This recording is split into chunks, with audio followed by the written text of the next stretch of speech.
JB మరి ఈరోజు రిజర్వేషన్లని అమలు జరిపినటువంటి రోజు.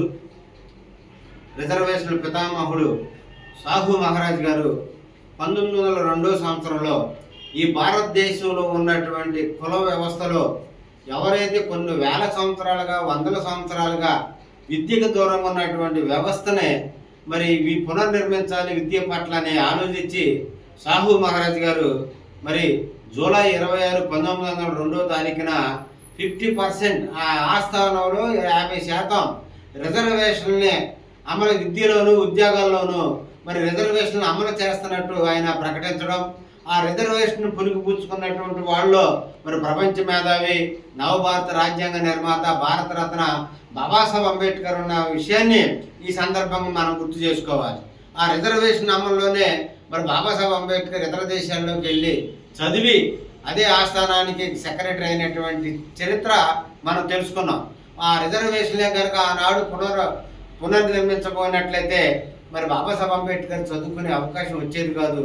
అలాంటి అవకాశం కల్పించినటువంటి సాహు మహారాజ్ గారికి మనం ప్రత్యేక రుణపడి ఉన్నామని మరి ఈ సందర్భంగా నేను తెలియజేస్తున్నాను.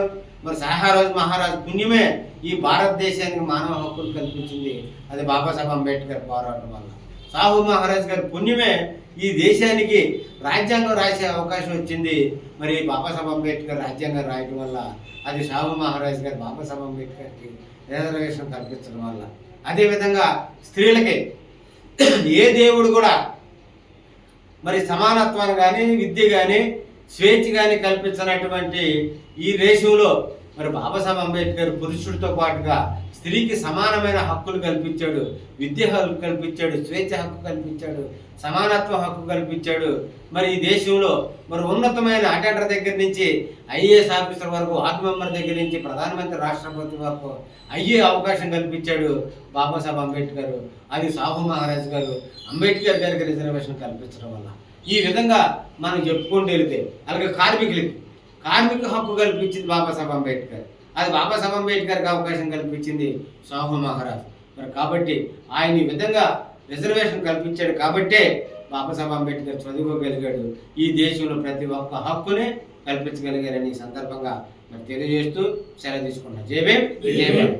లాలి సాహు మహారాజ్ గారి ఆలోచన విధానం, లాలి సాహు మహారాజ్ గారి ఆలోచన విధానం అమలు చేయాలి. భారతదేశంలో 50% రిజర్వేషన్ అమలు చేయాలి. భారతదేశంలో 50% రిజర్వేషన్ అమలు చేయాలి. భారతదేశంలో 50% రిజర్వేషన్ లాలి సాహు మహారాజ్ గారి ఆలోచన విధానం, లాలి సాహు మహారాజ్ గారి ఆలోచన విధానం.